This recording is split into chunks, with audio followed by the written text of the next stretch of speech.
Hey everyone, welcome to my channel. If you enjoy these videos, don't forget to subscribe. I share content that's easy to follow and worth your time. Let's get started. Scheduling an email in Outlook is a great way to manage your time, but sometimes you change your mind after hitting send. You might notice a typo or realize the information is no longer relevant. Yes, you can cancel a scheduled email in Outlook as long as it hasn't been sent yet. On the desktop version of Outlook, your scheduled messages are stored in the Outbox folder. To cancel a message, open the Outbox and find the email you want to stop. Double-click the email to open it. Once the message window is open, the countdown stops, and the email will not be sent.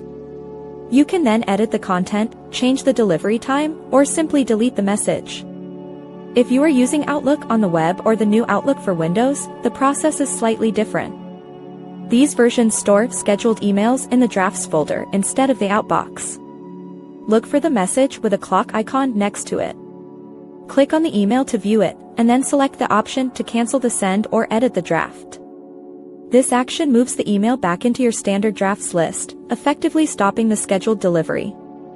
For mobile users, look for the Outbox or Drafts folder depending on your specific app version. It is important to act quickly before the scheduled time arrives. Once the clock hits that specific moment, the email leaves your folders and enters the recipient's inbox, making it impossible to cancel. Keeping an eye on your Outbox or Drafts folder gives you full and total control over your professional communication. Thanks so much for watching. If you liked the video, tap the thumbs up, hit subscribe, and ring the bell so you don't miss anything new. See you next time.